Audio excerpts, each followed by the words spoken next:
Hey everybody, Josh Sigurdson, World Alternative Media here, and we have been talking about Monsanto for what seems like ever, and it appears there has been some poetic justice in recent days.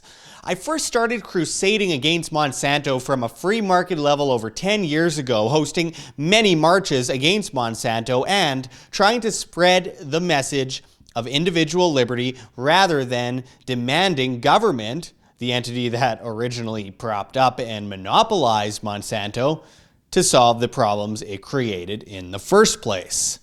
When I begun working to expose the many problems that came with glyphosate, the main ingredient in Roundup, organic food was hard to find in stores. In fact, Sobeys at one point even banned labeled non-GMO foods. Now, most stores have a vast sum of organic food, and many of the most mainstream brands have the non-GMO label. The market decided it's in the best interest of the companies at hand to be GMO-free. They profit more from the demand for non-GMO food. That's what free market competition truly looks like.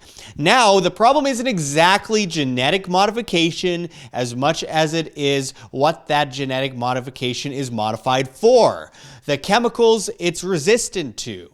Now, many of you may remember last year, soon after Bayer purchased Monsanto, they were sued and a San Francisco jury awarded a man $289 million after deciding that Roundup led to his non-Hodgkin's lymphoma.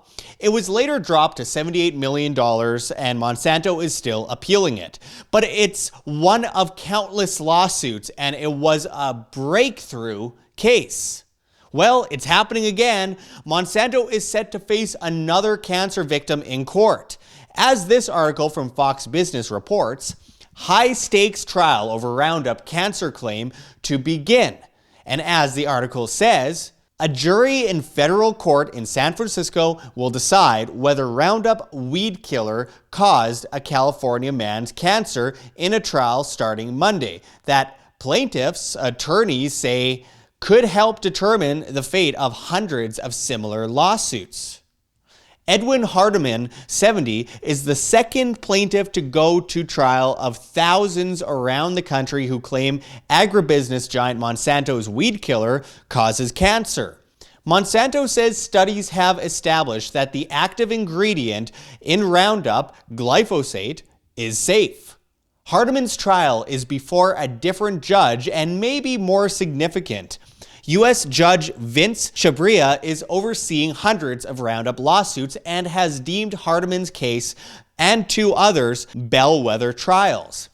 The outcome of bellwether cases can help attorneys decide whether to continue fighting similar suits in court or settle them. A jury verdict in favor of Hardiman and the other test plaintiffs would give their attorneys a strong bargaining position in any settlement talks for the remaining cases, before Chabria, said David Levine, a professor at the University of California, Hastings College of the Law, who has followed the Roundup litigation. Thousands of other Roundup lawsuits are pending in state courts around the country. Many government regulators have rejected a link between cancer and glyphosate. Monsanto has vehemently denied such a connection, saying hundreds of studies have established that the chemical is safe. Monsanto developed glyphosate in the 1970s, and the weed killer is now sold in more than 160 countries and widely used in the U.S. The herbicide came under increasing scrutiny after the France-based International Agency for Research on Cancer, which is part of the World Health Organization, classified it as a probable human carcinogen in 2015. Now, breaking away from the article, Monsanto will get completely wrecked if all of these cases keep going to court. And there's something poetic about this corporation that was propped up so heavily during the Vietnam War by the state being brought down by people using the state against them. With all that said, the free market should always decide, is Roundup safe?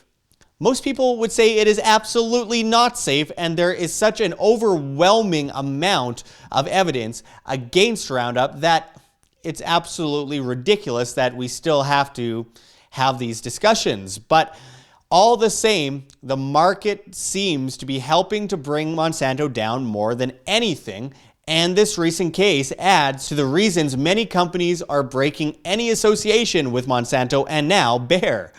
The last thing they want is to be associated with countless deaths and cancer. There have been incredible documentaries done on Monsanto, and we did a great interview with Joel Salatin a couple years ago about the best approach to getting rid of Monsanto. Being a more health-conscious public is a great thing, especially when we have those in places of power openly speaking of depopulating the earth, getting rid of a huge amount of the population by the year 2030, all while lunatics, like a certain new socialist congresswoman, push forward this insane Green New Deal, which makes literally no sense and asks the government, the world's biggest polluter, to solve the problems of government, instead of letting the free market naturally shift to better alternatives. You are what you eat, folks, and education is key. Educate yourself, do your own due diligence, don't allow yourself to feel like trash all the time due to bad food choices. Understand there are concerted efforts to make you unhealthy, lazy, and dependent.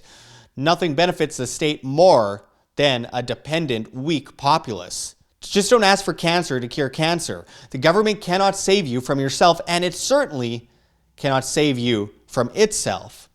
Break free from the collectivist paradigm. Rule yourself, decentralize everything, and do your best to avoid products that use Roundup. Glyphosate has demonstrably led to horrible illnesses in people over time, and your plants drinking that crap up isn't going to make you live any longer, that's for sure.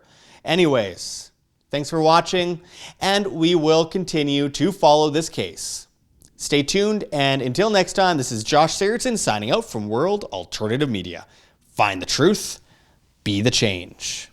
Like what you see here, OM? Don't forget to check the links below. GoFundMe, Patreon. We can't do it without you. Any donation is very much appreciated, especially as we are so heavily demonetized and censored by YouTube as these guys come in and flag all of our content as hate speech. The shadow banning is getting really bad, guys.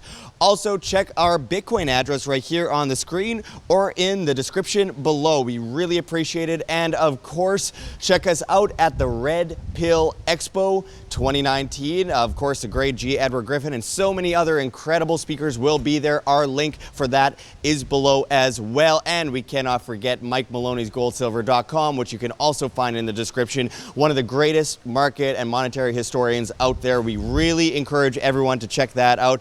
But until next time, this is Josh Sigurdson signing out from World Alternative Media. Find the truth, be the change.